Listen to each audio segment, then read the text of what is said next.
স্টেডিয়ামের বাইরে পুলিশ দাঁড়িয়ে আছে অ্যারেস্ট করার জন্য, আর ওদের ক্যাপ্টেন স্ট্রেচারে শুয়ে অ্যাম্বুলেন্সে করে পালিয়ে যাচ্ছে। ফুটবলপিডিয়ার 15তম এপিসোডে আপনাদেরকে স্বাগত, যেখানে আজ কথা হবে ইকুয়েডরকে নিয়ে, যাদের গল্প ফুটবলের চেয়ে বেশি কোনো ক্রাইম পেট্রোলের এপিসোডের মতো মনে হয়।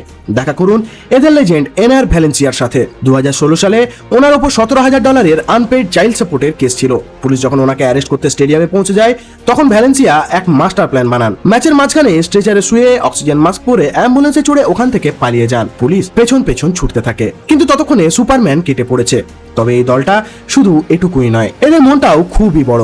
2006 সালের বিশ্বকাপে আইকনিক স্পাইডারম্যান মাস্ক পরা ইভান কাভিদিয়েস কিন্তু এটা কোনো মজার ছলে পড়েননি। ওনার বেস্ট ফ্রেন্ড ওতিলিনো তেনেরিও, যিনি সবসময় স্পাইডারম্যান সেজে গোল সেলিব্রেট করতেন, একটা সড়ক দুর্ঘটনায় মারা যান। এটি ছিল ওনারই স্মৃতিতে। 2026 সালে এই দলটা মাইসোস কাসিদো, পিয়েরো হিনকাপি এবং কেন্ড্রি পায়েসের মতো নতুন রক্তের সাথে নতুন ইতিহাস তৈরি করতে আসছে। 19 বছরের কেন্ড্রি পায়েস কি 2026-এ ইতিহাস লিখতে পারবে? কমেন্টসে স্পাইডার লিখুন এবং 48 দিনের এই সিরিজের জন্য ফলো করুন। This is Ecuador.